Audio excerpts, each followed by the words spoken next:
Hi friends, welcome to Social Team Badu channel.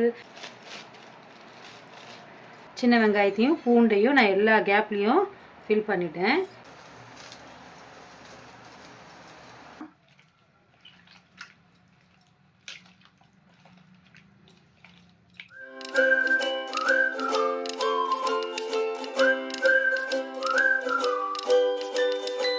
Hi friends, welcome to social team பது channel. 2 நாள் ஆச்சு கதை சொல்லி. இன்னைக்கு கதை சொல்லலான்னு பார்த்தேன். சரி, ஒரு ரெசிபி முடிச்சுட்டு கதை சொல்லிக்கலாம் பசங்களுக்கு. சூப்பர் ஸ்டோரி ஒன்று. ஸோ இன்றைக்கி ரெசிபி நான் வந்து சூப்பரான ஒரு விஷயம் கொண்டு வந்திருக்கேன். எனக்கு ரொம்ப பிடிச்ச விஷயம் நான் செய்யறது. இப்போல்லாம் வந்து இது வந்து எங்கள் வீட்டில் பசங்க சாப்பிட மாட்டேங்கிறாங்க. ஆனால் இன்றைக்கி நான் செஞ்சு கொடுக்க போகிறேன். வாங்க, இன்றைக்கி அவங்க சாப்பிட்டு தான் ஆகணும். பார்த்தீங்களா, கத்திரிக்காய். இன்றைக்கி நான் வந்து இதை தான் வந்து ரெசிபி பண்ண போகிறேன். ரொம்ப ரொம்ப ரொம்ப சிம்பிள் ஃப்ரெண்ட்ஸ். வாங்க இந்த ரெசிபி இப்போ நம்ம பார்த்துடலாம்.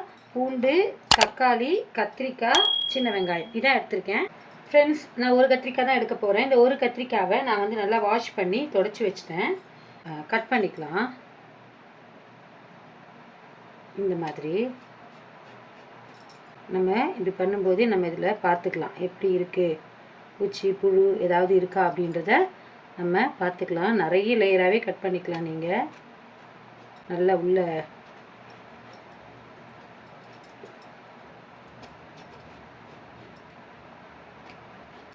நிறைய பேர் இந்த டிஷ் வந்து வீடியோ போட்டிருக்காங்க.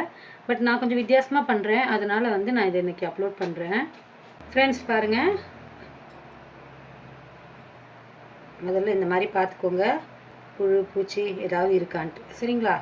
இப்போது இதுக்குள்ளே நம்ம என்ன பண்ணலாம் அப்படின்னா, பூண்டு, நல்ல பூண்டை சொருகுங்க உள்ள, ஒரு சின்ன வெங்காயம் கேப்பில். அப்போ தான் இந்த கேப் கிடைக்கும். நம்ம வந்து சுட தான் போகிறோம். அதனால் நம்ம வந்து அந்த ஆயில் அப்ளை பண்ணுறதுக்காக இந்த கேப்பை நம்ம க்ரியேட் பண்ணியிருக்கோம். அந்த கேப் வேணுங்கிறதுனால இந்த மாதிரி நம்ம இன்சர்ட் பண்ணுறோம். பச்சை மிளகாய் வைப்பாங்க. இல்லை, நம்ம காரப்பொடி தான் போட போகிறோம். அதனால் நான் பச்சை மிளகாய் வைக்கலை.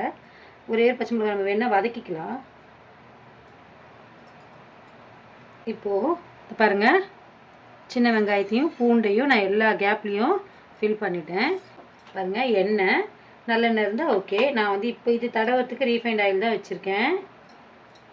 இந்த மாதிரி கத்திரிக்காய் ஃபுல்லாக நல்லா நம்ம அப்ளை பண்ணிடலாம்.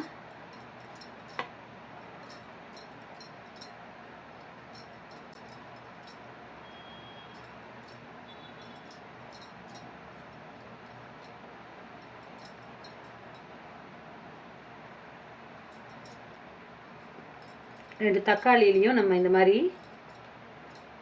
எண்ணெயை நல்லா தடவிக்கலாம் ஃப்ரெண்ட்ஸ். இது அப்படியே வந்து கேஸ் ஸ்டவ்வில் நம்ம இப்போது சுட போகிறோம். வாங்க.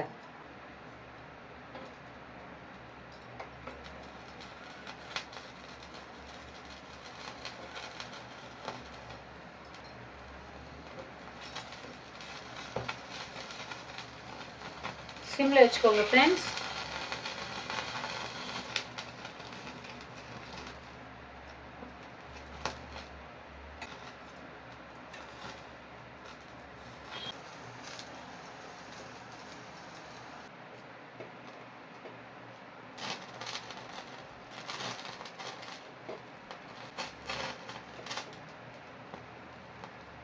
ஃப்ரெண்ட்ஸ், நல்லா திருப்பி சிம்மில் வேக வச்சுக்கோங்க.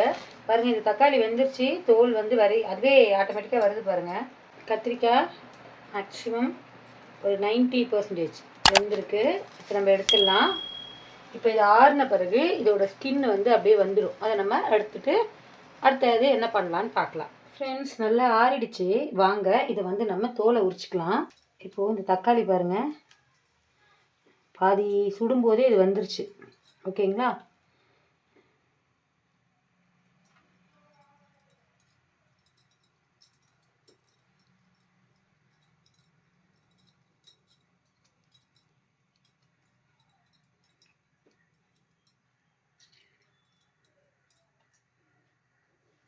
வாங்க ஃப்ரெண்ட்ஸ், இந்த கத்திரிக்காவை நம்ம தோல் உரிச்சிக்கலாம்.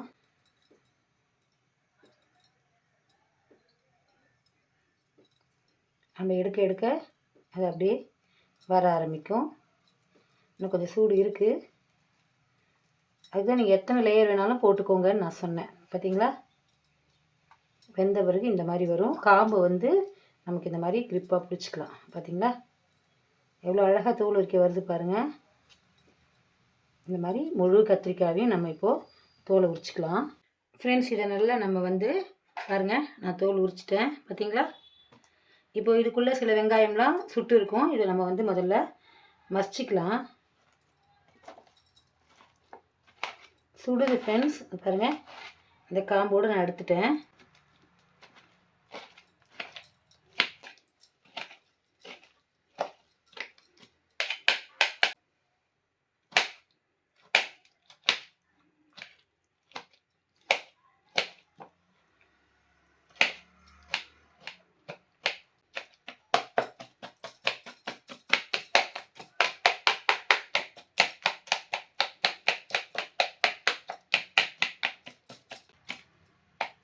அதில் கத்தியால் நம்ம நல்லா ஸ்லைஸ் போட்டுக்கலாம் ஃப்ரெண்ட்ஸ்.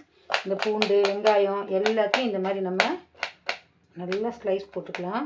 நல்ல ஸ்மெல்லு ஃப்ரெண்ட்ஸ். அந்த சுட்ட கத்திரிக்காய், பூண்டு, வெங்காயம், இந்த தக்காளி இதெல்லாம் சேர்ந்து நல்ல சூப்பர் ஸ்மெல்லு. பார்த்தீங்களா? சுட்டதுனால வழுக்கிட்டு போகுது இந்த எண்ணெய்க்கு. சூடு ஆறிடுச்சு ஃப்ரெண்ட்ஸ். இப்போ நம்ம கையால் நல்லா பிசைஞ்சிக்கலாம்.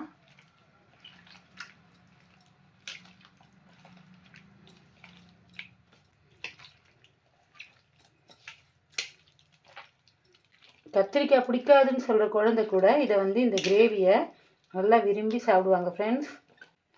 ஆக்சுவலாக அது கத்திரிக்காய் ரெசிபின்னே அவங்களுக்கு தெரியாது. நம்ம சொன்னால் தான் தெரியும்.